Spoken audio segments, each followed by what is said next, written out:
When Reverend Josiah Pemberton pushed open the rough-hewn door on the 13th day of the freeze, he was not prepared for what he found inside. He had walked 3 miles through snow that reached his knees. The wind had torn at his coat like something alive and hungry. His beard had frozen into a solid mass of white. Every breath he took burned his lungs with cold so sharp it felt like swallowing broken glass. Outside, the temperature had fallen to 26 degrees below zero. 11 people had already died in the surrounding counties. Livestock lay frozen in their pens. Wells had turned to solid columns of ice. Chimneys had cracked from the thermal stress, leaving families to choose between suffocation and hypothermia. The Reverend had come to the cave expecting to find bodies. Instead, he found a 16-year-old boy sitting at a small wooden table, reading a book. The boy wore a simple cotton shirt. No coat, no shawl, no gloves. Behind him, a 12-year-old girl sat cross-legged on a blanket, working on her school lessons. An old border collie with a graying muzzle lay curled near her feet, tail thumping lazily against the stone floor. The thermometer mounted on the wall read 82 degrees Fahrenheit. Pemberton stared at it for a long moment. Then he looked at the boy, then back at the thermometer. "How is this possible?" he whispered. The boy looked up from his book with calm gray eyes that had seen too much loss for someone so young, eyes that held neither triumph nor resentment, only a quiet certainty. "My grandmother taught me that stone remembers warmth," he said, "the way water remembers its path. I just listened." His name was Silas Whitmore, and this is the story of how a boy that everyone called foolish built the only shelter that could save them.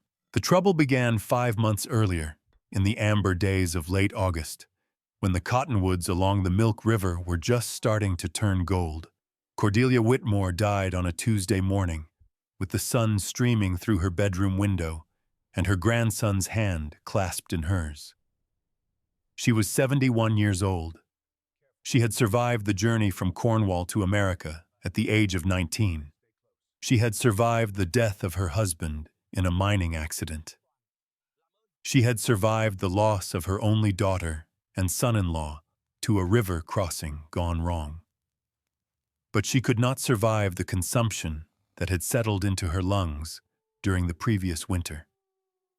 Silas sat beside her bed for 3 days, watching her breath grow shallow, watching the light fade from eyes that had once sparkled with stories of the old country.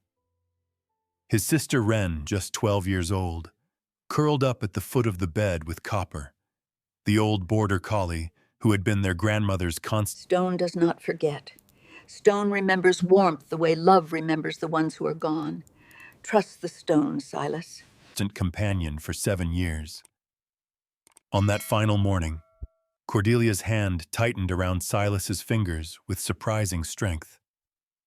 "The notebook," she whispered, "in the cedar chest. Everything I learned in the tin mines. Everything my father taught me about how the earth holds warmth." Silas nodded, not trusting his voice. "You will need it." Her eyes found his, sharp and clear despite the fever. "Winter is coming, child, and people here do not understand cold, not the way we do, not the way the Cornish miners understood it." "I will read it, grandmother. Read it. Learn it. And when they laugh at you, because they will laugh, you remember this." Her grip tightened once more. Stone does not forget. Stone remembers warmth the way love remembers the ones who are gone. Trust the stone, Silas. Trust what I have taught you. She died an hour later, with the morning light warm on her face.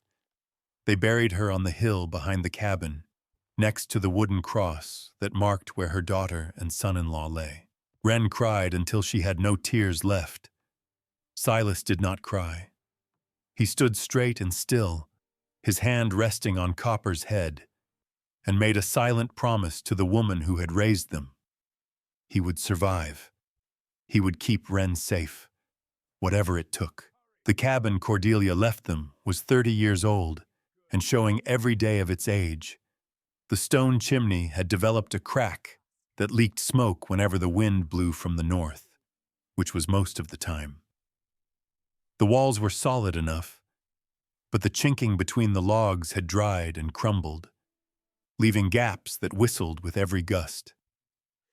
The single glass window, a luxury Cordelia had saved for years to afford, had developed a permanent film of ice on the inside during the previous winter, and nothing they did could stop it. Silas did the math one evening in early September, sitting at the kitchen table with his grandmother's notebook open before him. The cabin needed 12 cords of wood to make it through a Montana winter. At the current price of $4 per cord, that meant $48.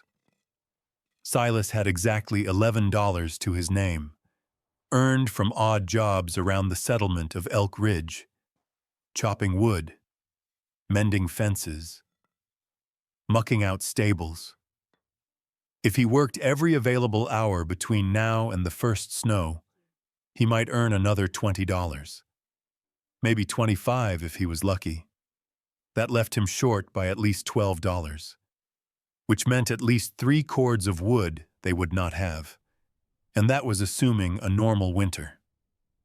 Silas had lived in Montana long enough to know that normal winters were rare. The winter before Cordelia died, they had burned through 14 cords and still woke to ice on the inside of the walls. Wren had slept in 4 layers of wool, her breath fogging even under the blankets. Cordelia had developed the cough that would eventually kill her. The numbers did not work. No matter how Silas arranged them, no matter how many times he checked his arithmetic, the numbers simply did not work. He needed a different solution. Marcus Hollowell arrived on a crisp September morning, riding a fine bay horse and wearing a coat that cost more than everything Silas owned combined. Hollowell was 48 years old, with a broad face weathered by Montana winters and eyes that calculated everything they saw. He had built half the cabins in Elk Ridge over the past 20 years. You will regret this. When you are huddled in here watching your breath freeze, you will remember that I tried to help you. He owned the sawmill. He sat on the town council. When Marcus Hollowell spoke, people listened. He did not dismount. He simply sat on his horse at the edge of the Whitmore property, looking at the sagging cabin, the overgrown vegetable garden, the 2 children standing on the porch with their old dog. "Heard about your grandmother," he said. No condolences, no sympathy, just a statement of fact. "Shame about that." Silas said nothing. Wren pressed closer to his side. "I have been thinking." Hollowell shifted in his saddle. 2 children alone, no adults, no proper guardian. Winter coming on. That is a difficult situation. "We will manage." Hollowell smiled. It did not reach his eyes. "Will you? 12 cords of wood at $4 each. That is $48. You do not have $48, boy. You do not have half of that." Silas remained silent. "Here is what I am thinking." Hollowell leaned forward slightly. "I will buy this land from you. $40 cash in hand. You take your sister to Helena, find honest work, maybe get her placed with a good family who can look after her properly. Everyone wins. The land is not for sale." Hollowell's smile flickered. "Boy, I am trying to help you. This land is worth maybe $60 on a good day. I am offering you 40. That is generous. The land is not for sale. You cannot keep it." Hollowell's voice hardened. Two children cannot hold a homestead claim. It is not legal. It is not practical. And it is not going to happen. Sell to me now. Get something for it. Or wait until February, when you are freezing to death and begging me to take it for free. Copper growled softly, his hackles rising. Silas met Hollowell's gaze. He did not flinch. He did not look away. The land is not for sale. Not now. Not in February. Not ever. Hollowell stared at him for a long moment. Something shifted behind his eyes. Something cold. You will regret this, he said quietly. Both of you. He turned his horse and rode away without looking back. Wren was trembling. Silas, what are we going to do? Silas put his arm around her shoulders. I do not know yet. But we are not leaving. This is our home. Grandmother is buried here. Mother and father are buried here. We are staying. But he said we cannot keep the land. Silas watched Hollowell's figure grow smaller in the distance. He was wrong about a lot of things. He will be wrong about that too. The news spread through Elk Ridge faster than fire through dry grass. Marcus Hollowell told everyone who would listen about the two orphan children living alone on the Whitmore claim. He expressed concern for their welfare. He worried publicly about their safety. He wondered aloud whether the authorities in Helena should be notified. Those children need proper supervision, he said at the general store, loud enough for half the town to hear. It is not right, leaving them out there alone. The boy is only 16. The girl is barely 12. What happens when winter comes? What happens when they run out of food? When they run out of wood?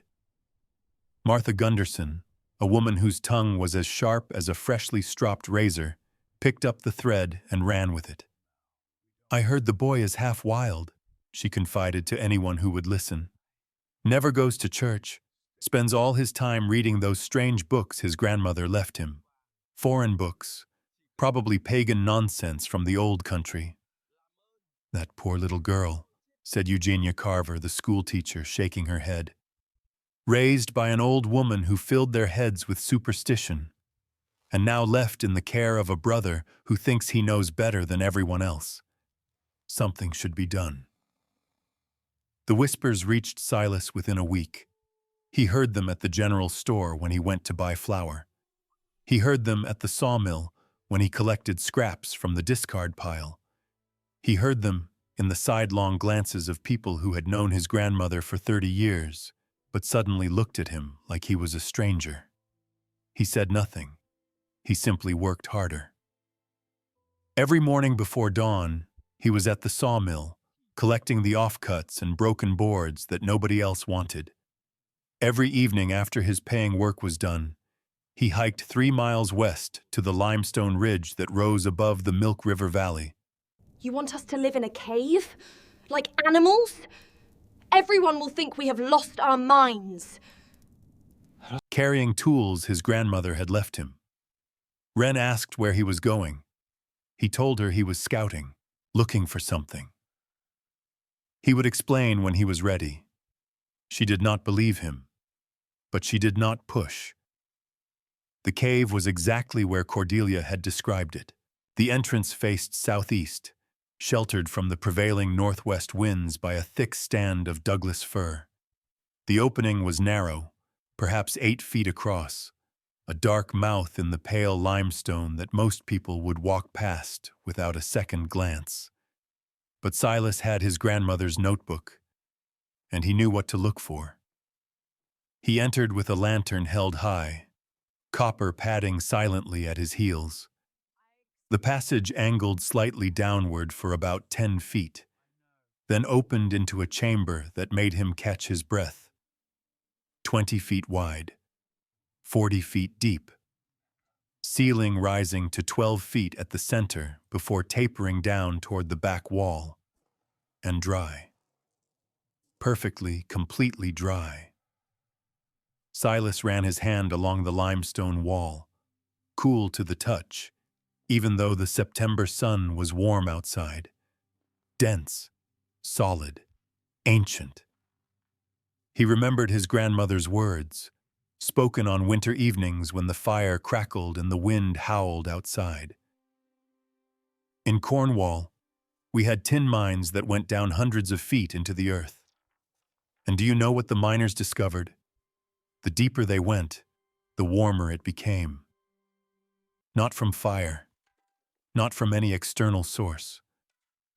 From the earth itself. The stone holds heat. It absorbs it slowly, releases it slowly. Underground, the temperature barely changes, summer or winter. 54 degrees Fahrenheit year-round. Silas opened his notebook and began to write. Chamber dimensions. Approximately 20 feet wide, 40 feet deep, 12 feet high at center. Orientation. Entrance facing southeast, protected from northwest winds. Moisture. Dry throughout. No visible water seepage. Stone type. Limestone. Dense. Excellent thermal mass. Air temperature. September 15th. 56 degrees Fahrenheit. Outside temperature. 68 degrees Fahrenheit. He sat down on a flat rock near the back of the chamber and let himself think. The cave's natural temperature was 56 degrees. Not warm enough for comfortable living, but far warmer than any cabin in Elk Ridge would be during a deep freeze. And that was without any additional heat source. If he could build an insulated shelter inside the cave, if he could trap the warmth from a small fire and prevent it from escaping, if he could use the thermal mass of the stone itself as a heat battery. The numbers began to arrange themselves in his mind. Square footage, insulation values, heat retention, fuel consumption. For the first time since his grandmother's death, Silas felt something like hope. He told Wren that night, sitting at the kitchen table with the notebook open between them. She listened in silence as he explained. The cave, the thermal mass, the principles his grandmother had learned from generations of Cornish miners, the plan to build a shelter inside the earth itself. When he finished, Wren stared at him for a long moment. Then she laughed. You want us to live in a cave? Like animals? Like cavemen? Like Cornish miners? Like people who understood how to survive underground when the surface was deadly? Silas, that is insane. Everyone will think we have lost our minds. Everyone already thinks that. Does it matter? Yes, it matters. Wren's voice rose. I have to go to school. I have to face those people every day. Do you know what they call me already? Poor little Wren Whitmore, the orphan girl. And now you want to give them something new to mock? I want to keep us alive. There has to be another way. We could sell some of Grandmother's things. We could borrow money. We could what? Silas cut her off, his voice sharper than he intended. Sell what? The furniture that is falling apart? The clothes that are too worn for anyone else to want? Borrow from who? Marcus Hollowell? The man who wants to take our land? Wren flinched. Silas took a breath, softened his voice. I am sorry. I know this is hard. I know it sounds crazy. But I have done the math, Wren. I have done it 100 times. We cannot afford enough wood to heat this cabin through a normal winter. And if we get a bad winter, a really bad one. He did not finish the sentence. He did not have to. Wren was quiet for a long time. Copper whined softly and pressed his head against her knee. Colton Hollowell already calls me the orphan girl, she said finally, her voice small. Now he will call me the Cave Girl. Colton Hollowell is Marcus Hollowell's son. He would call you names regardless of where we lived. That does not make it easier. No, it does not. Silas reached across the table and took her hand. But here is what I know. In that cabin, in a bad winter, we might die. In the cave, using what grandmother taught me, we will survive. I am asking you to trust me, Ren. The way grandmother trusted the stone. Ren How is this possible? looked at their joined hands, then at the notebook filled with their grandmother's careful handwriting, then at Copper, who gazed up at her with patient brown eyes. If you are wrong, she said slowly, if this does not work, I will never forgive you. I know. And you will owe me. I know that too. Ren squeezed his hand once, then pulled away. Fine. We will try your cave. But the moment it does not work, the moment I think we are in danger, I am done. Understood? Understood. She stood up from the table and walked toward her bedroom. At the door, she paused. Silas? Yes? I am scared. I know. Me too. She nodded once and disappeared into the darkness. Silas sat alone at the table for a long time, Copper's warm weight against his leg, his grandmother's notebook open before him. I hope you were right, he whispered to the empty room.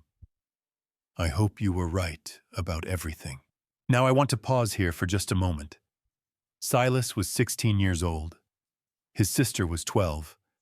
They had no parents, no guardian, no one to turn to for help. The most powerful man in their community wanted to take everything they had. The woman who was supposed to teach and protect Ren was already talking about reporting them to the authorities. The neighbors who had known their grandmother for 30 years were spreading rumors instead of offering support. If Silas failed, he and Ren would be separated. She would go to an orphanage in Helena. He would be sent to work on some distant ranch. They would lose each other, lose their home, lose the land where 3 generations of their family lay buried. Everything depended on a 16-year-old boy and the contents of a notebook written by a woman who learned about heat and cold in the tin mines of Cornwall. If you were in Silas's position, what would you do? Would you trust the knowledge your grandmother left you, even when everyone around you said you were wrong? Or would you give in, take the money, let yourself and your sister be scattered to the winds? Think about that for a moment, and ask yourself, how many times in your own life have you known something was right, even when everyone around you said it was foolish? Go ahead and subscribe if you want to find out what happens next, because I promise you, you are not prepared for what this winter is going to bring. Silas began work on the cave shelter on the last day of September. He started before dawn, while the stars were still visible in the western sky and the frost crunched beneath his boots. He carried a canvas pack loaded with tools, a hammer, a saw, a hand plane, chisels of various sizes, a measuring tape made from a strip of oiled cloth with marks scratched into it at precise intervals. Copper walked beside him, the old dog's breath pluming in the cold air. 3 miles through the darkness. 3 miles along trails he had memorized during his scouting trips. 3 miles to the limestone ridge and the dark mouth of the cave that would either save them or prove everyone right about his foolishness. He worked until the sun was high enough to warm the air, then hiked back to the settlement for his paying jobs. Chopping wood, mending fences, cleaning stables, whatever work he could find that would earn him a few coins. In the evenings, he returned to the cave and worked until the darkness made it impossible to continue. His hands blistered. The blisters broke. The broken skin hardened into calluses. His back ached from carrying lumber. His shoulders burned from swinging the hammer. Some nights he was so tired he could barely eat the cold biscuits and dried meat he brought from the cabin. But he did not stop. The first week, he cleared the cave floor. Decades of accumulated debris, fallen rock, animal droppings, the detritus of winters past. He hauled it out by the bucketful and dumped it in a ravine 50 feet from the entrance. The second week, he began laying the foundation for the interior shelter.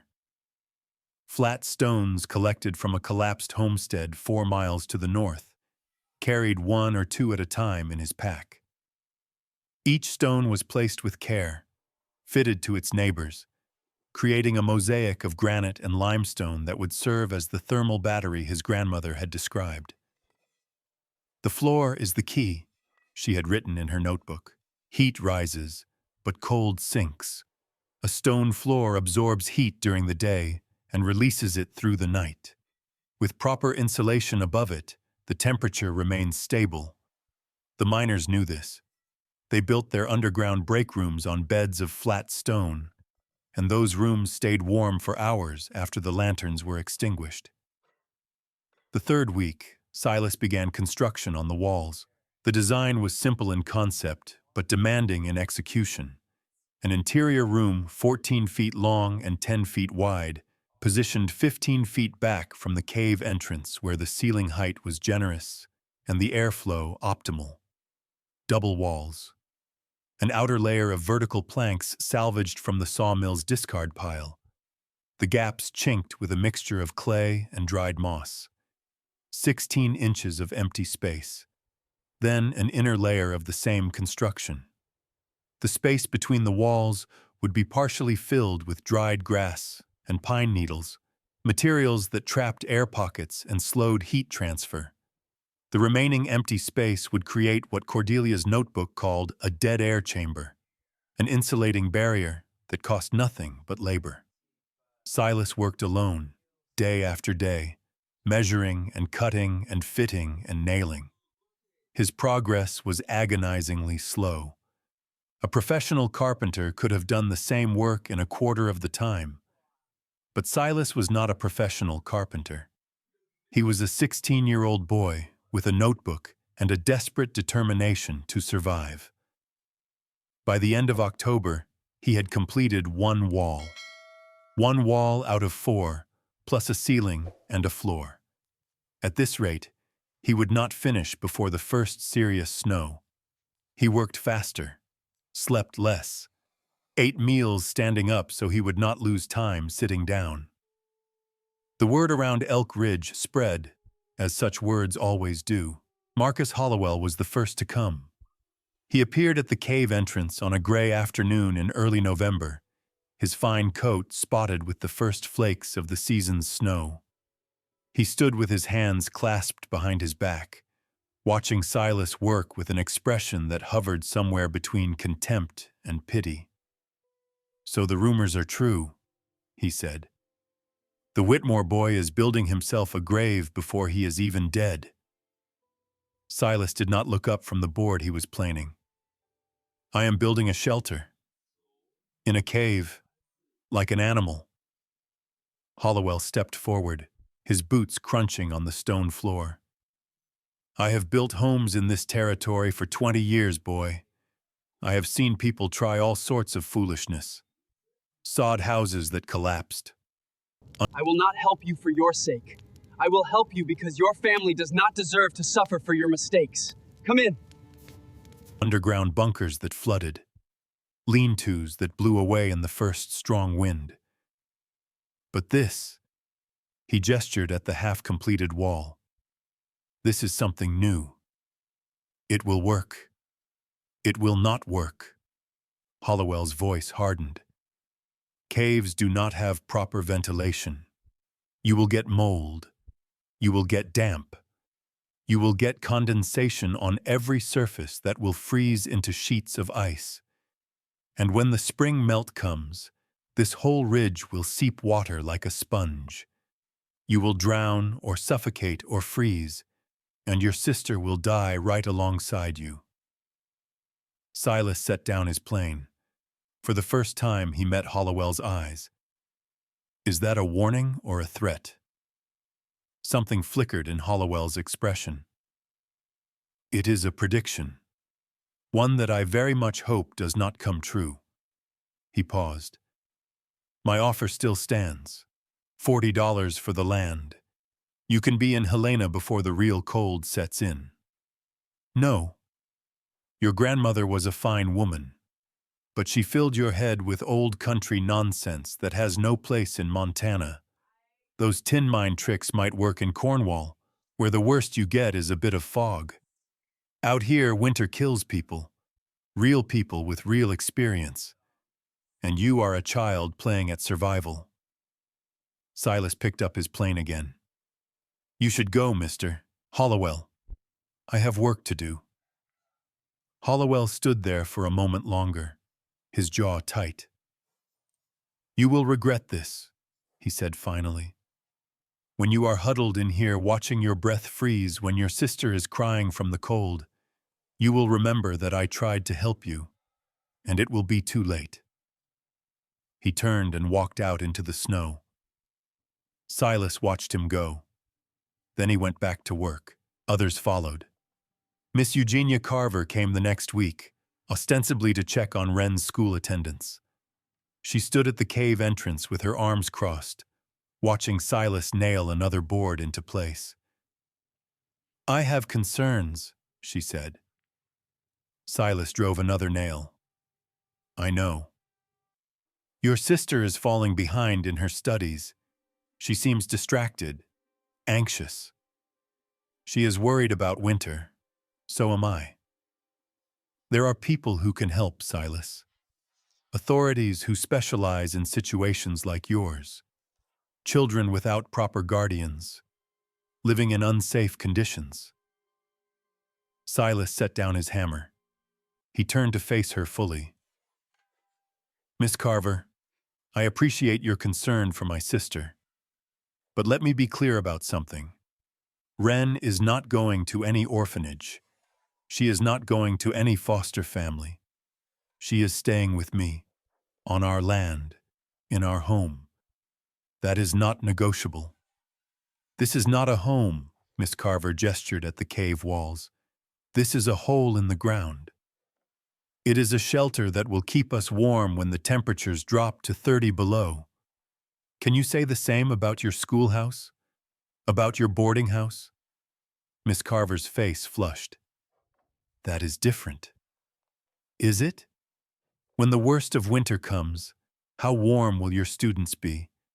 How many of them will miss school because their families cannot keep their homes above freezing? How many will get sick because they sleep in rooms where the walls are coated with ice? You are a child. You do not understand. I understand survival. Silas cut her off. My grandmother came from a place where people have been surviving underground for hundreds of years. She taught me everything she knew, and I am going to use that knowledge to keep my sister alive. You can help us, or you can stay out of our way, but you are not going to take her from me. Miss Carver stared at him for a long moment. Something in her expression shifted, though Silas could not tell if it was anger or respect. If anything happens to that girl, she said quietly, I will hold you responsible. So will I. She left without another word.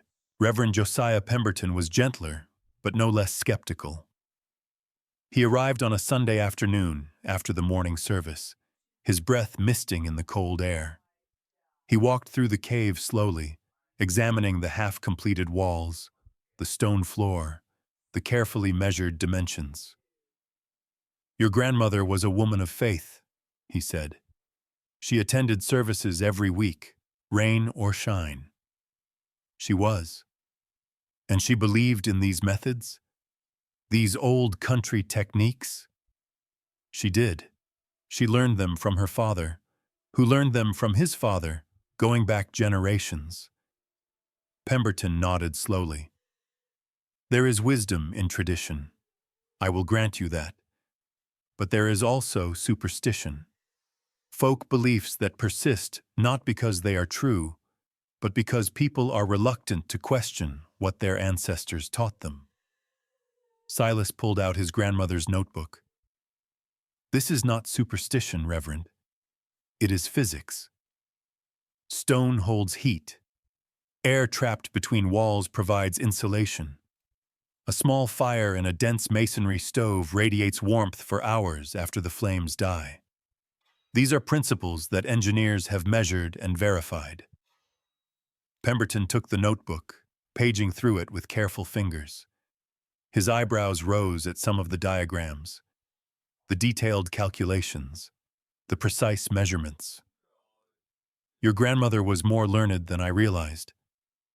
She was a teacher before she came to America. She believed in knowledge, in understanding how things work. Pemberton handed back the notebook. I will pray for your safety, Silas, and I will reserve judgment until I see the results. He paused at the cave entrance. But I will tell you this. If you are wrong, if this fails, the consequences will not be mine to bear. They will be yours and your sister's, and no amount of old country wisdom will change that. I know. The Reverend nodded once and walked out into the fading light. The hardest moment came not from any adult, but from Wren herself. She had been helping when she could, carrying lighter materials, mixing clay for the chinking, gathering dried grass for the insulation. But as October turned to November and the work dragged on, Silas could see the doubt growing in her eyes. Then Colton Hollowell found her at school. Marcus Hollowell's son was 17 years old, with his father's calculating eyes and a cruelty that came naturally to boys who had never been told no. He cornered Wren behind the schoolhouse during the lunch break, surrounded by his friends. "Hey, cave girl," he laughed at his own joke. "Is it true your brother is building you a den to hibernate in? Does he think you are bears? Is your mother a bear?" The other boys laughed. Wren tried to push past them. One of them blocked her way. "I heard your grandmother was a witch," Colton continued. "That she put spells on people back in England. Is that what your brother is doing? Building some kind of witch cave? Leave me alone. Or what? Your brother will come fight me?" Colton stepped closer. "That skinny little freak who thinks he knows more than my father? My father has been building houses since before your brother was born, and he says you are both going to freeze to death in that cave." Wren's voice shook. "We are not.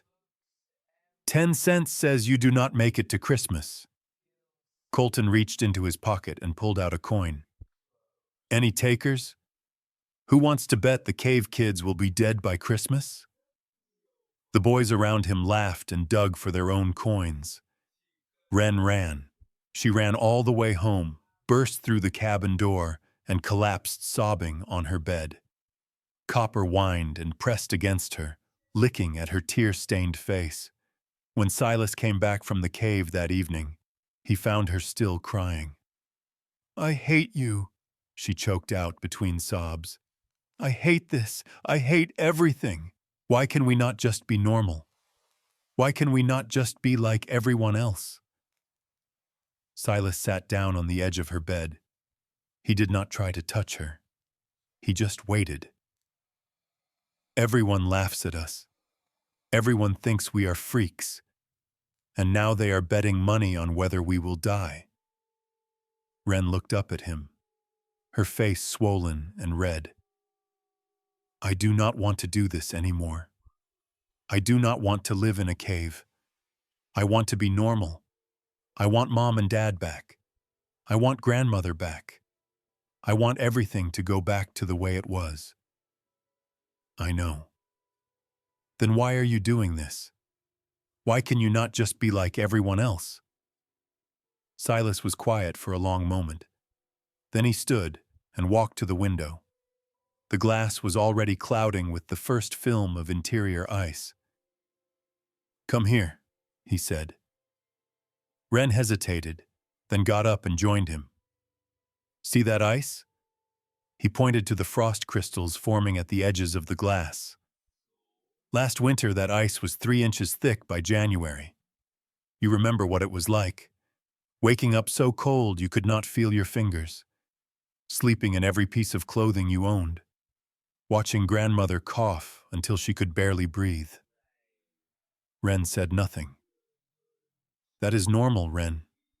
That is what normal looks like in this cabin, in a Montana winter. And this winter is going to be worse, I can feel it. The old-timers in town are talking about the way the caterpillars are moving, the thickness of the animal coats. They say it is going to be a bad one." He turned to face her. "I am not doing this because I want to be different. I am doing this because being normal will kill us." Grandmother knew that. She spent her whole life preparing us for this, teaching us things that other people have forgotten. And now she is gone, and we are alone. And the only thing standing between us and that kind of normal, he gestured at the ice on the window, is a cave and a notebook, and everything she taught me. Wren was crying again, but quietly now. "Do you trust me?" Silas asked, a long pause. "Yes." "Then help me finish this. Help me prove them all wrong. And next summer, when we are still here, still alive, still together, you can look Colton Hollowell in the eye and tell him exactly what his 10 cents was worth." Wren wiped her face with the back of her hand. Something hardened in her expression. "I want that 10 cents, she said. "You will get it." From that night forward, Wren stopped complaining. She worked alongside her brother every moment she could spare, carrying stones, mixing mortar, insulating walls. The work went faster. 2 figures offered support when no one else would. Old Sven Lindqvist was 74 years old, a Swedish immigrant who had come to Montana in the 1850s and never left. He lived alone in a cabin at the edge of town, rarely speaking to anyone, often dismissed as strange or senile. He appeared at the cave one morning without warning, standing just inside the entrance, watching Silas work on the masonry stove. "Luftspalt," he said after a long silence. Silas looked up. "I am sorry." "The walls, the double layer with the air gap." Sven stepped closer, his pale eyes sharp despite his age. "In Sweden, we call it luftspalt. My grandfather built his farmhouse that way. We survived winters that killed our neighbors. You know this technique? I lived it." Sven examined the wall construction with careful fingers. "You have the right idea, but your gap could be wider. 16 inches is better than 12. More dead air, more insulation." Silas pulled out his grandmother's notebook. She wrote 12 inches. "Your grandmother was from Cornwall. They have mild winters there. In Sweden, in the far north, we learned that more is better." Sven paused. "You are building a masonry stove?" "Yes.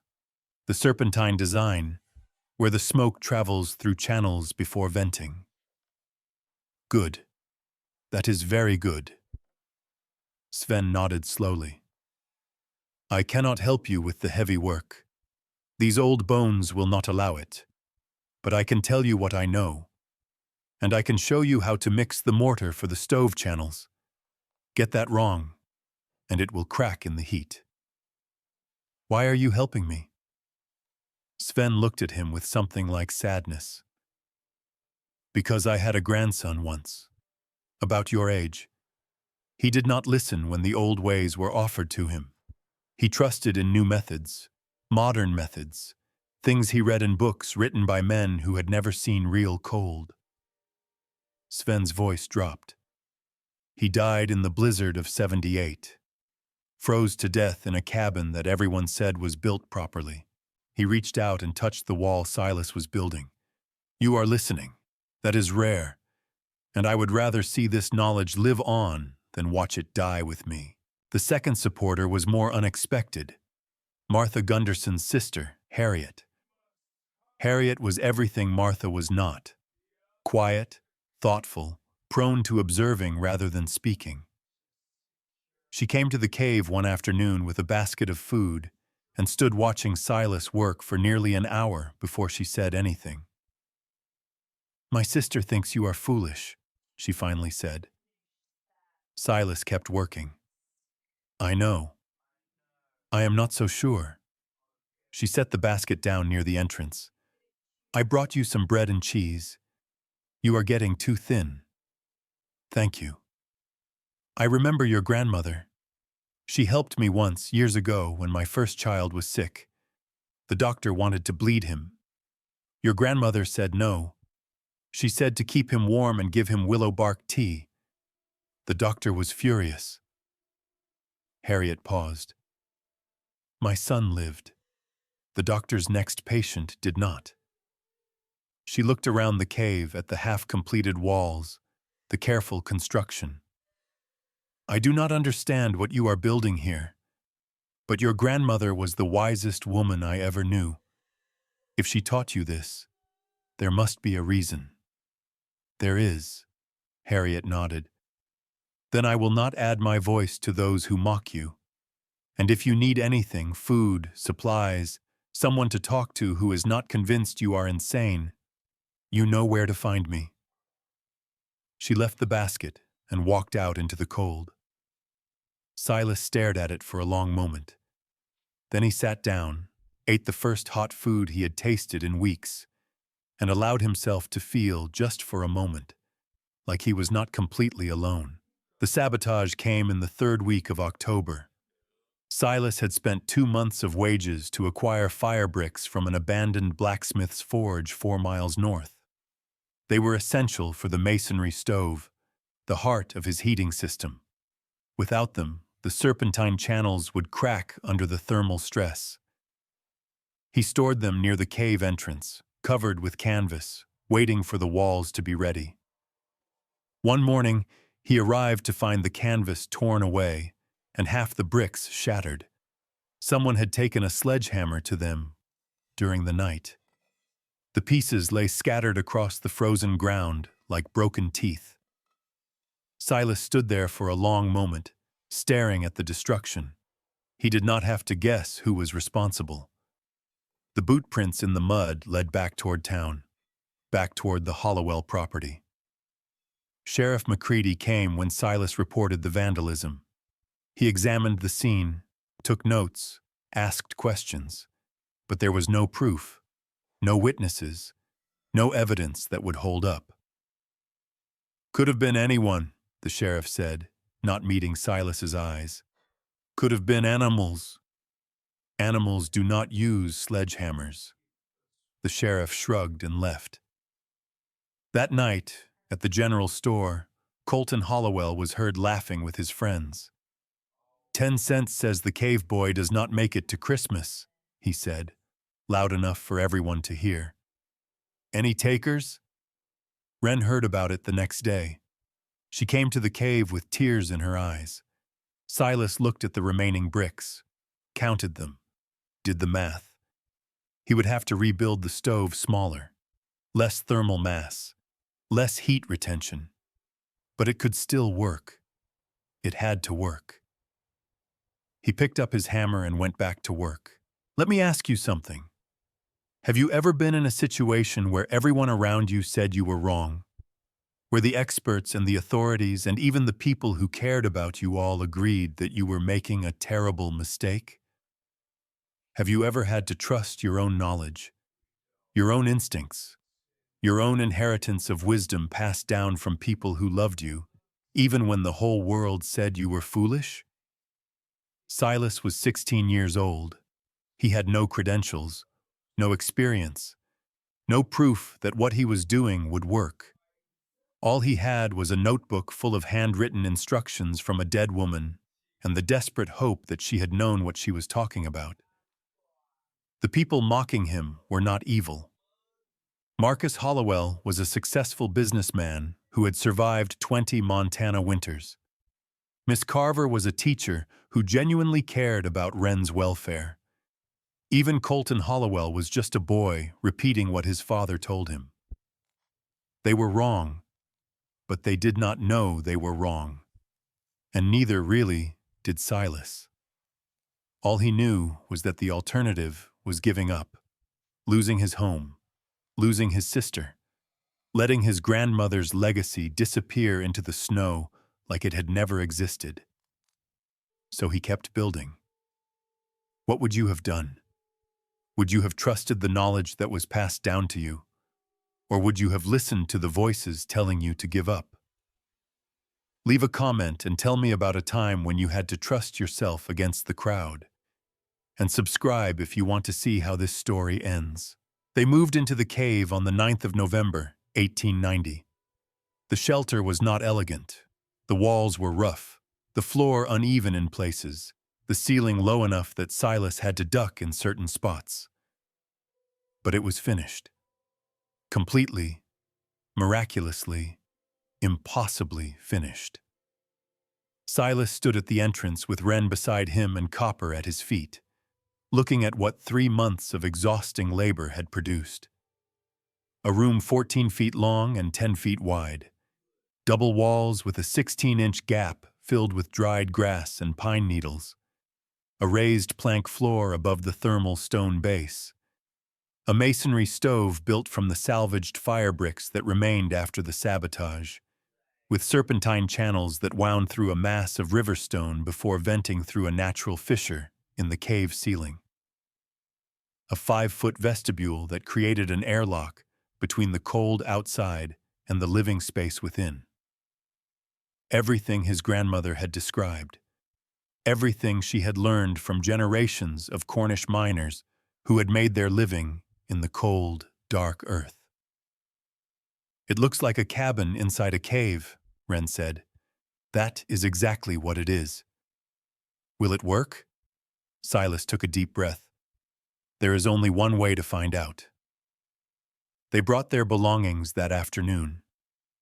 Blankets, a small table, 2 chairs, a trunk of clothes, cooking pots, Silas's tools and his grandmother's books, a wooden box containing the few precious things they had inherited, their mother's wedding ring, their father's pocket watch, a daguerreotype of their grandmother as a young woman. Copper explored every corner of the new space, his tail wagging cautiously. As the sun set, Silas lit the first fire in the masonry stove. 3 split logs, arranged in the small firebox according to his grandmother's instructions.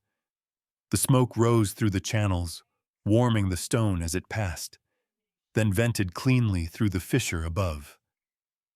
No backflow, no choking haze.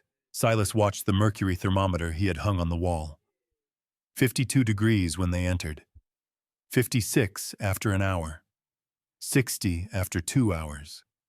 62 by the time Wren climbed into her blankets.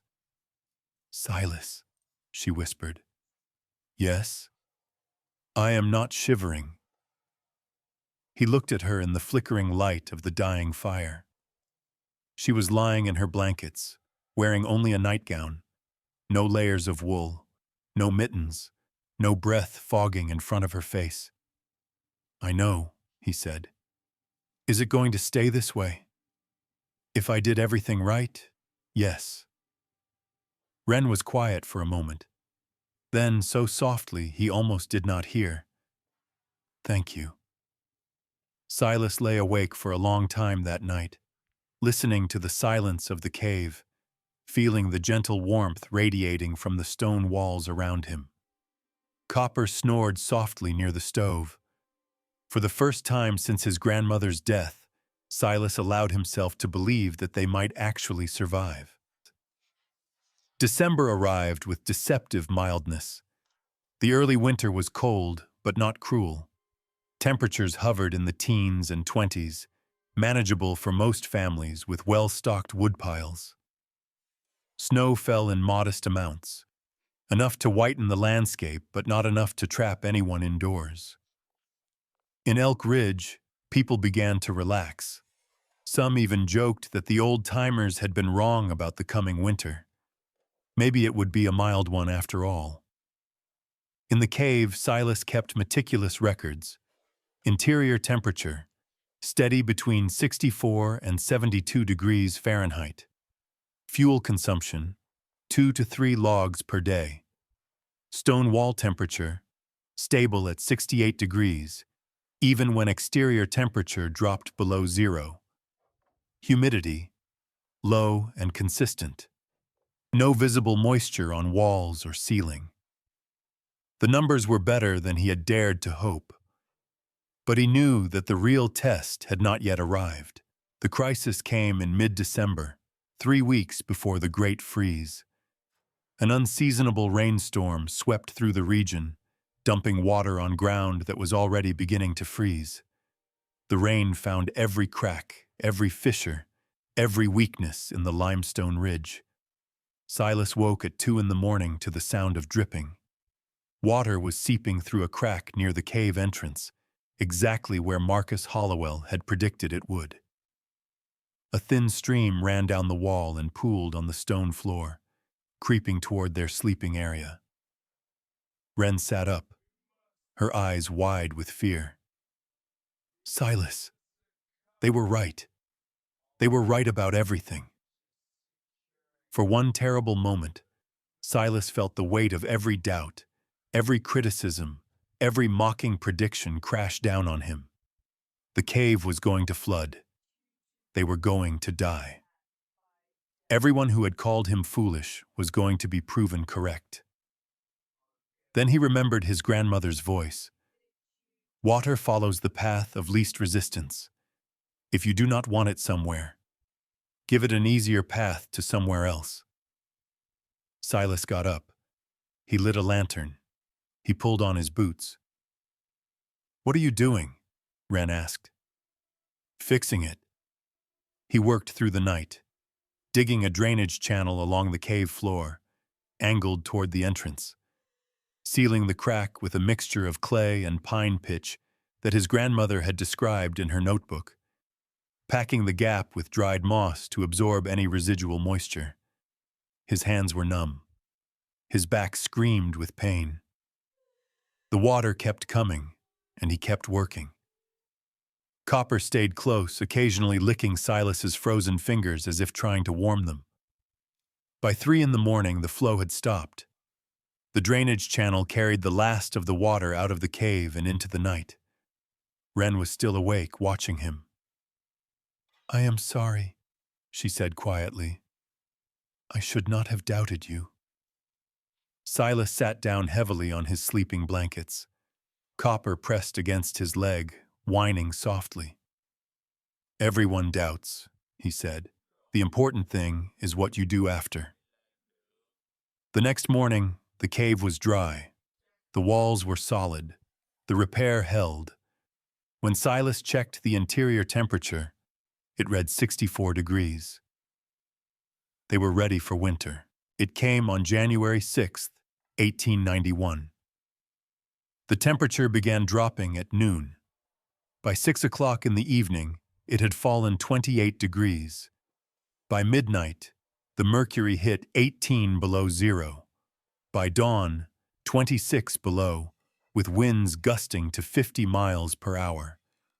And then it stayed there. Day after day, night after night. The cold settled over the Montana plains like a living thing, patient and merciless. The sky turned a color that old-timers recognized, a pale gray-white that meant the Arctic had come south and had no intention of leaving. In Elk Ridge, the disaster unfolded slowly at first, then all at once. The first day, people simply burned more wood, stoked their fires higher, stuffed rags into the gaps around their doors and windows. The second day, chimneys began to crack. The extreme temperature differential between the fire inside and the cold outside created thermal stress that stone and brick were never designed to handle. Marcus Hollowell's chimney developed a split that sent smoke pouring into his main room. He abandoned his fireplace and relied on a small iron stove that could barely keep one corner of the house above freezing. The third day, livestock began to die. Cattle that had survived every winter of their lives froze in their pens. Horses that were not brought inside did not survive the night. The Gunderson family lost 8 chickens to a single gust of wind that found a gap in their henhouse wall. The fourth day, wells froze solid. Water had to be melted from snow, a process that consumed precious fuel. The fifth day, the price of firewood tripled. Families who had sold their surplus in December found themselves rationing their own supplies. Arguments broke out at the general store over the last available cords. The sixth day, the first human casualty occurred. Ezra Mercer was 62 years old, a farmer who had lived in Montana for 30 years. He stepped outside his cabin at dawn to retrieve firewood from the pile 20 feet away. Somewhere between his door and the woodpile, he became disoriented. The wind, the snow, the cold that made his lungs feel like they were filling with ice water. His wife found him 3 hours later, frozen solid, his hand outstretched toward a pile of wood he never reached. 20 feet. He died 20 feet from his front door. In the cave, Silas and Wren barely noticed the cold. The interior temperature held steady at 78 degrees. The masonry stove radiated gentle warmth into the insulated space. The stone floor, charged with heat from weeks of small fires, released its stored energy slowly and steadily. Silas burned 3 logs in the morning, 3 logs in the evening, 6 logs per day during the worst cold snap in 45 years. Most families in Elk Ridge were burning 6 logs per hour and still losing the battle. Wren did her schoolwork at the small table, her sleeves rolled up because the room was warm enough that she did not need extra layers. Copper dozed near the stove, occasionally lifting his head to check on his humans before settling back to sleep. They ate hot meals. They slept through the night without waking. They lived, for those terrible days, in a bubble of warmth while the world outside turned white and deadly. On the 7th day, the temperature outside dropped to 32 below zero. On the 8th day, it rose slightly to 28 below, then fell again. On the 9th day, John Olson lost 2 fingers to frostbite. He had been outside for less than 5 minutes. On the 10th day, little Emma Gunderson developed a fever. Her family's cabin could not maintain a temperature above 45 degrees despite round-the-clock efforts at the fireplace. The doctor could not reach them through the snow. On the 11th day, word spread through the settlement. 3 more deaths in the surrounding counties. Families trapped in homes that had become ice boxes. Children who went to sleep cold and never woke up. On the 12th day, the Hollowell cabin chimney collapsed entirely. 5 people, including Colton, huddled around a single iron stove that could not keep the room above 40 degrees. On the 13th day, Reverend Josiah Pemberton decided to check on the 2 orphans living in a cave on the western ridge. He expected to find bodies. The Reverend had to stop twice on the 3-mile journey to catch his breath. The cold seared his lungs with every inhalation. His beard froze into a solid mass of white. The wind cut through his heaviest coat like it was made of paper. When he finally reached the limestone ridge, he noticed something strange. Every cabin in Elk Ridge had smoke pouring from its chimney in thick, desperate columns. families burning through their wood supplies as fast as they could split it. But from the fissure above the cave, only a thin wisp rose, barely visible against the gray sky. Pemberton's heart sank. They must have run out of fuel, he thought. They must be freezing in there, too weak to even call for help. He approached the cave entrance. The wind that had battered him for 3 miles seemed to slide past the opening without penetrating. The stone walls created a natural shelter from the worst of the gusts. He called out. His voice echoed off the limestone. A moment later, the outer door of the vestibule opened. Silas stood there in a cotton shirt. No coat, no shawl, no gloves. "Reverend," he said, nodding politely. "Come in. Close the door behind you." Pemberton stepped through the vestibule, feeling the temperature rise with each step. He pushed through the inner door and entered the main shelter. The warmth hit him like a physical force. After 13 days of cold that crept into everything, that made every breath painful and every movement exhausting, the heat of Silas's shelter felt like stepping into summer.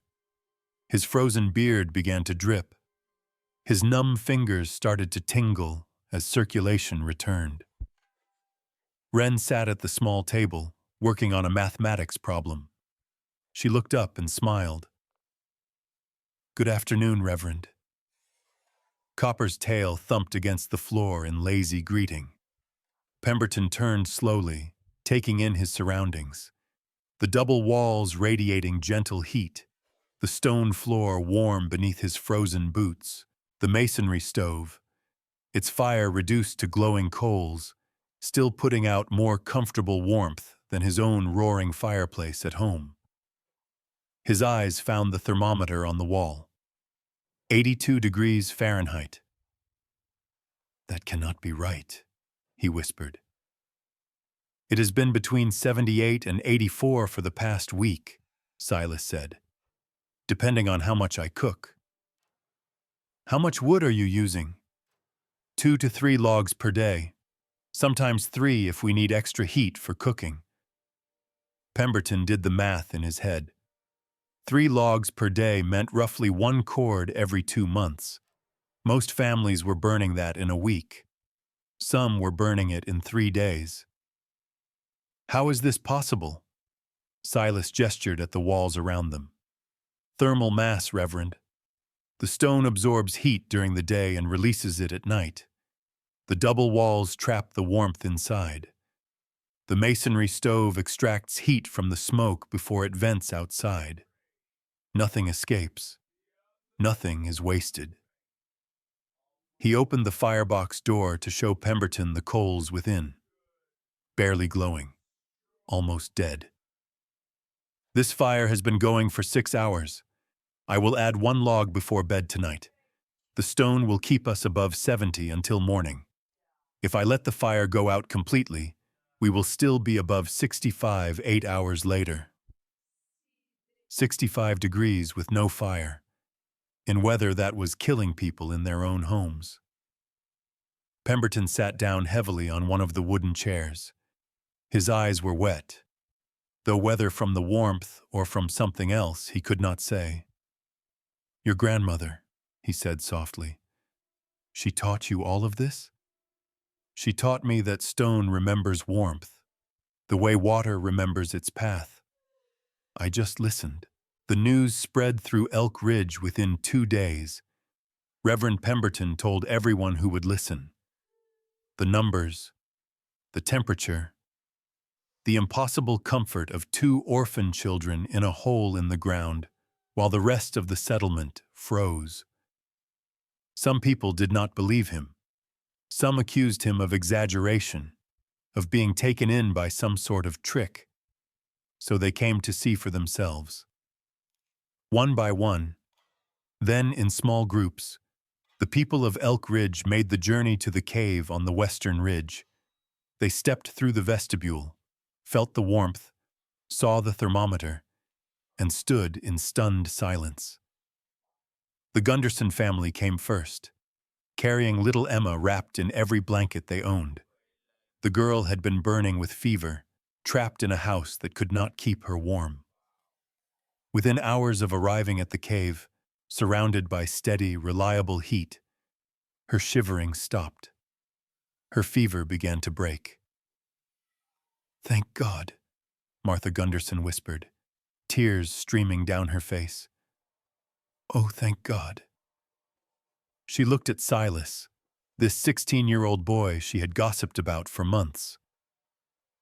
"I am so sorry," she said, "for everything I said, for everything I thought. I was wrong. We were all wrong." Silas nodded once. "Your daughter needs rest. There is space near the stove." More families followed. The Olsons, the Mercers, still reeling from the loss of Ezra. The Petersons, whose cabin had become uninhabitable when their chimney cracked. Silas turned no one away. He explained his system again and again. The double walls, the thermal mass, the serpentine channels of the masonry stove.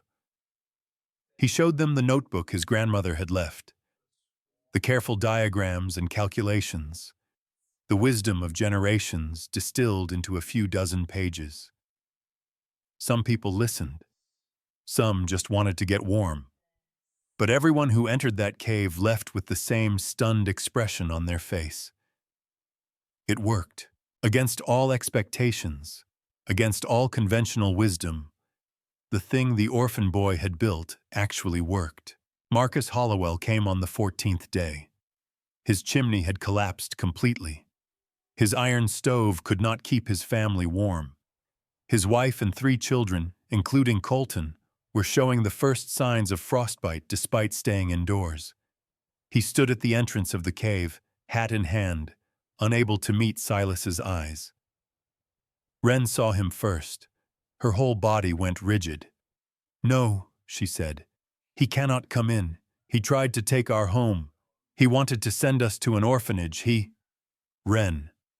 Silas's voice was quiet but firm. "His son bet money that we would die. Someone destroyed your bricks, and we both know who sent them." "I know." Silas paused. "But I understand." He walked to the entrance and stood facing the man who had mocked him, threatened him, tried to steal everything he had. Hollowell was not the same man who had ridden up on his fine horse 4 months ago. His face was gaunt. His eyes were hollow. The cold had stripped away his arrogance and left something raw and desperate behind. "I need help," he said. The words seemed to cost him something. "My family, my children. I cannot keep them warm. Nothing I do is enough." Silas was silent for a long moment. Then he stepped aside. "Come in. Close the door behind you." Wren made a sound of protest. Silas raised his hand. His wife did nothing wrong. His children did nothing wrong. Whatever happened between him and us, they do not deserve to freeze. He looked at Hollowell. "I will not help you for your sake.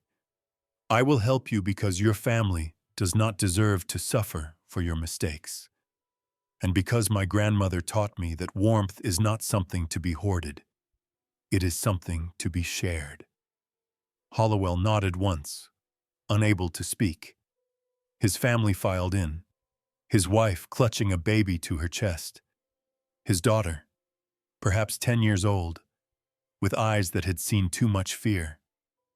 And Colton, the boy who had bet 10 cents on Silas's death, now silent and shivering and unable to meet anyone's gaze.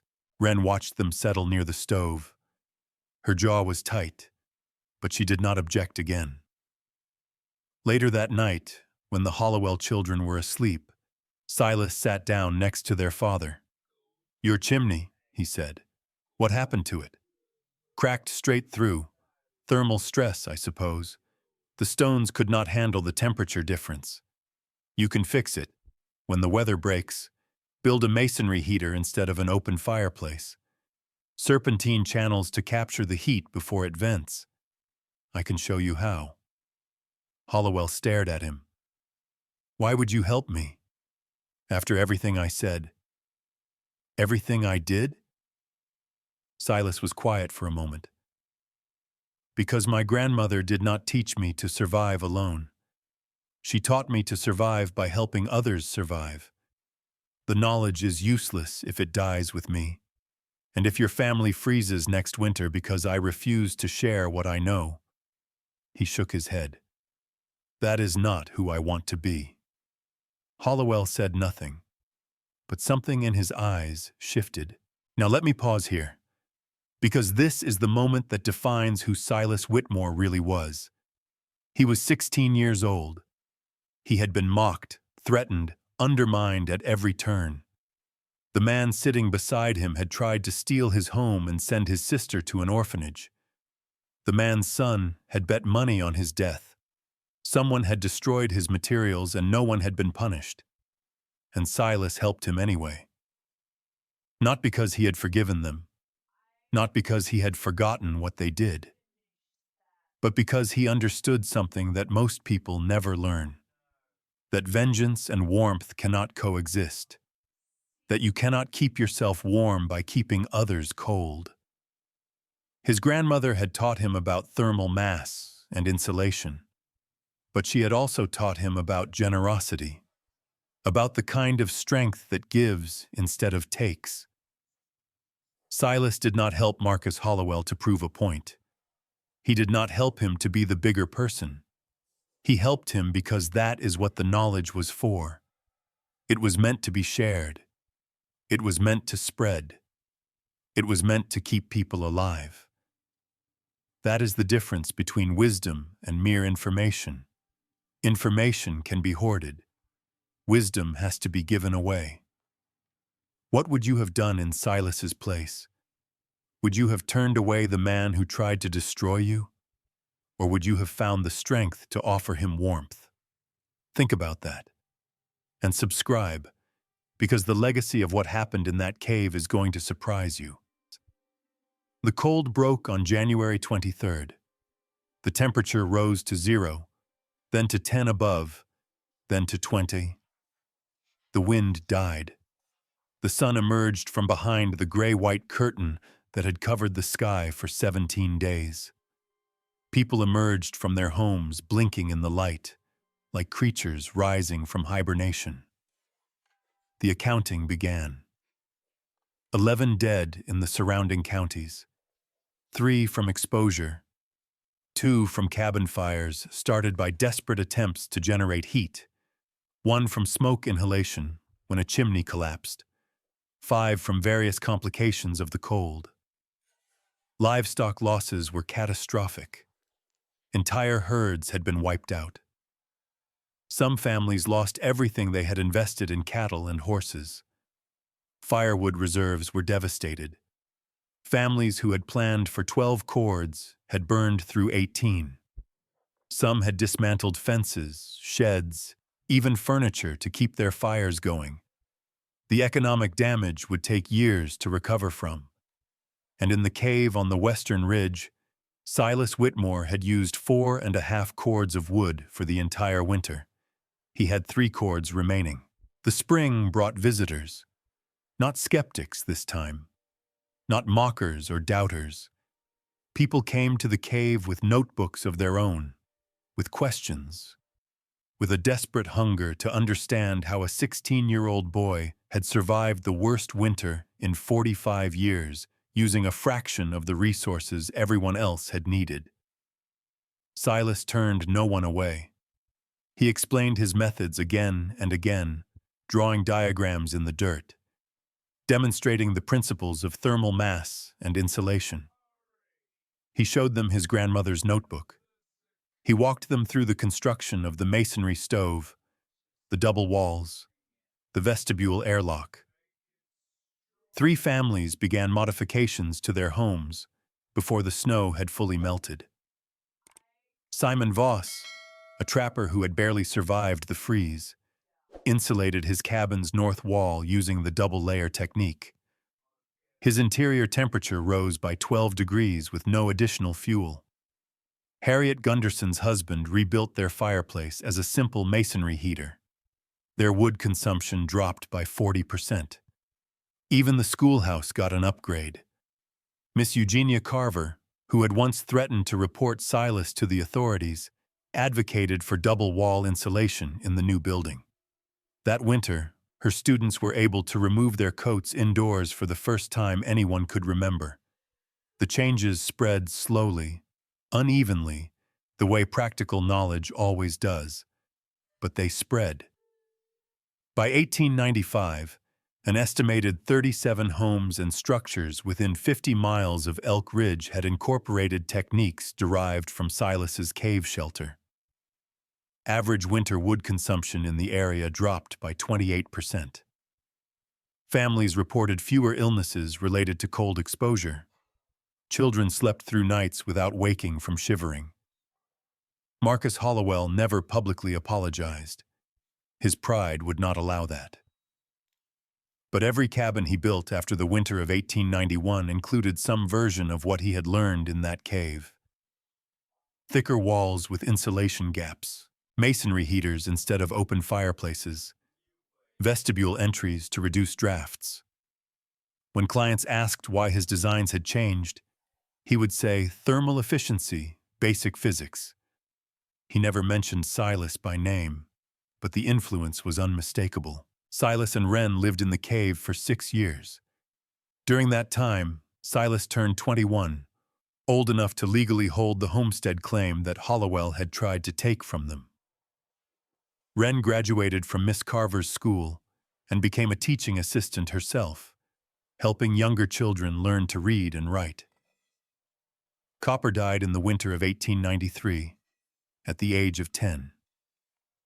They found him one morning near the stove, peaceful, as if he had simply gone to sleep and decided not to wake up. Silas buried him on the hill next to their grandmother, under a stone marker that read, "Faithful friend, silent witness." Wren cried for 3 days. Silas did not cry, but he spent a week carving a small wooden dog from a piece of pine, which he kept on the shelf above his bed for the rest of his life. In 1896, they built a house, not a cabin. A proper house constructed on the same land their grandmother had claimed 30 years before. Silas designed it himself, incorporating every principle he had learned from the cave. Double walls with 16-inch gaps, a stone floor with radiant thermal mass, a masonry heater that could keep the entire structure warm with a fraction of the fuel a traditional fireplace required. It was the warmest home in the county, and it used less wood than any other. People came from miles around to see it, some to learn, some just to feel the warmth and wonder how it was possible. Silas showed them all, just as he had shown them the cave. The knowledge continued to spread. In the summer of 1901, Silas took a visitor to the cave. His name was Thomas Gunderson. He was 10 years old, and he had been born in that cave, on the coldest night of the Great Freeze, while his mother labored and his father prayed, and a 16-year-old boy kept the fire burning steady. Thomas did not remember any of that, of course. He had been told the story so many times it felt like memory. But the reality was just warmth and darkness and the first breath of air that was not freezing cold. Now he walked beside Silas through the Douglas firs, asking questions with the relentless curiosity of a child who had been raised on stories of survival. "Is it true you built the whole thing yourself?" "Mostly. Your grandfather Sven helped with the stove." "Is it true you were only 16? "I was." "Is it true everyone said you were going to die?" Silas smiled. "They did say that, quite loudly as I recall."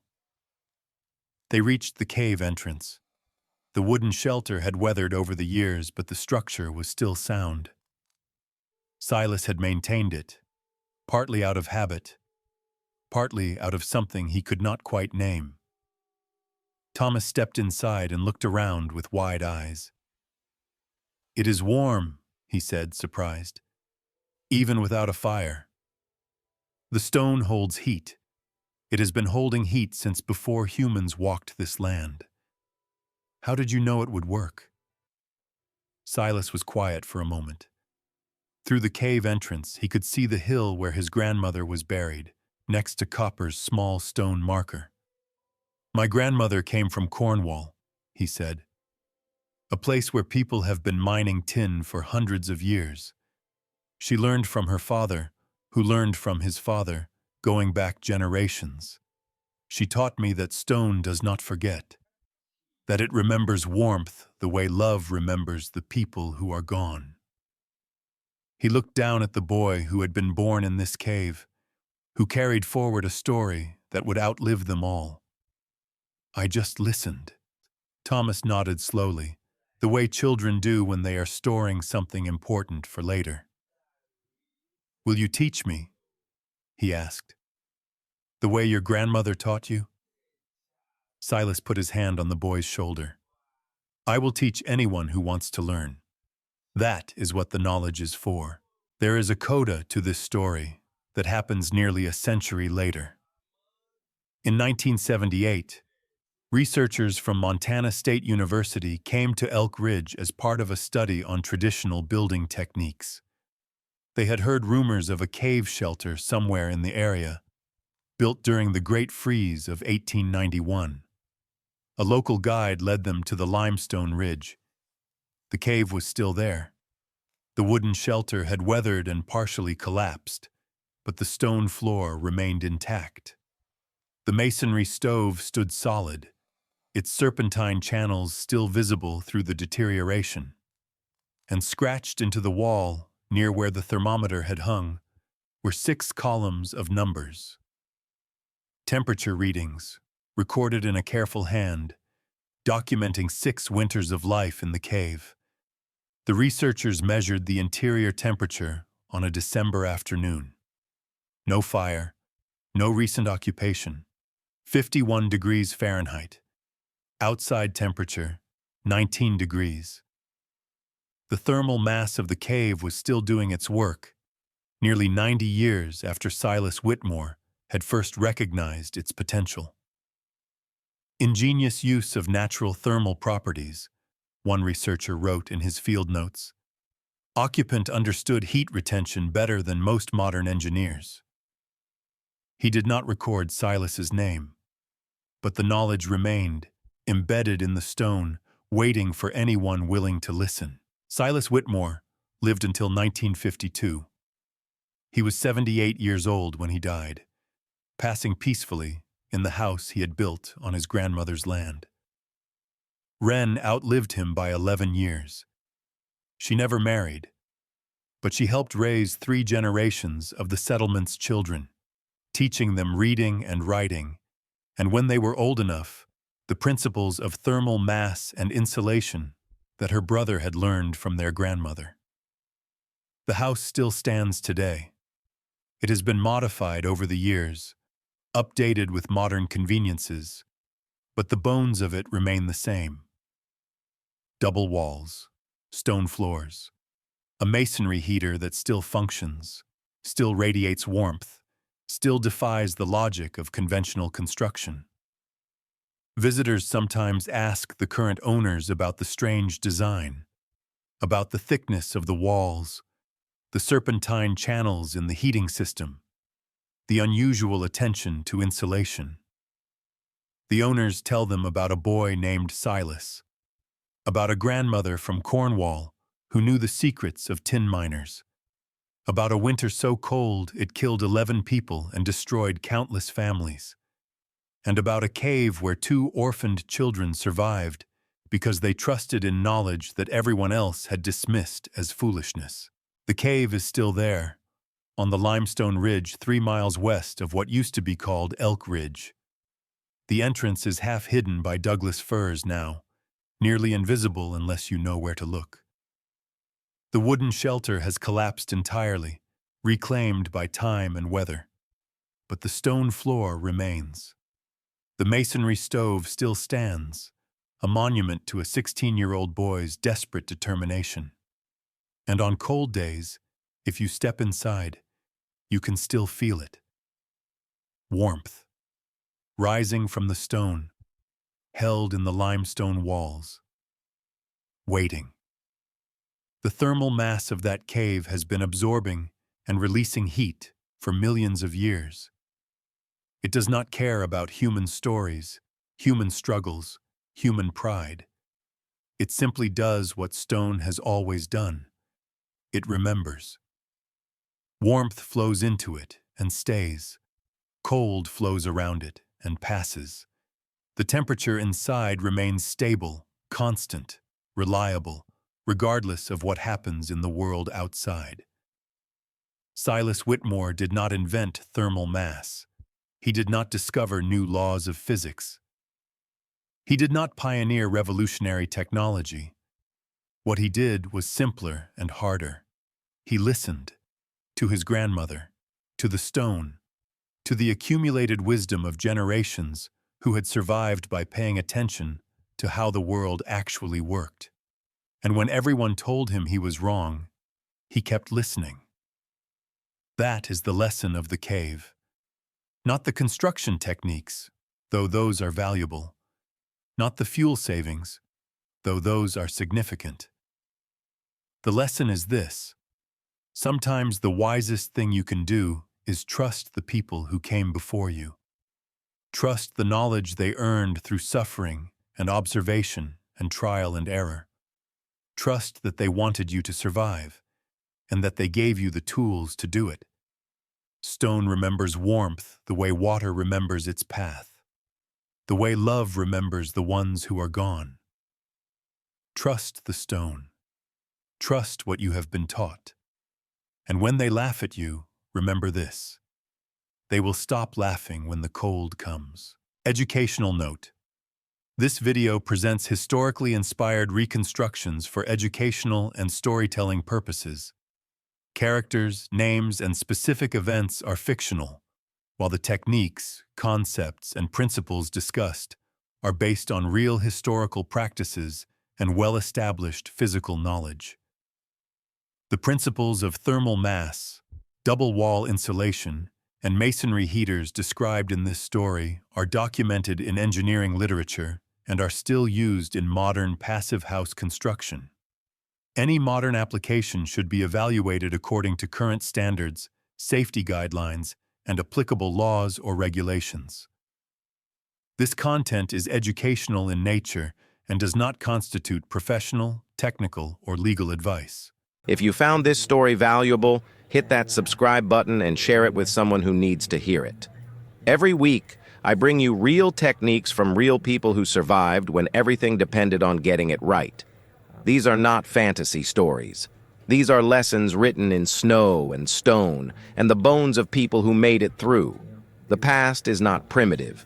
It is practical. And sometimes the wisest thing we can do is listen to what the stone already knows. Drop a comment below and tell me, where are you watching from? And what is the coldest winter you have ever faced? I want to hear your stories. Until next time.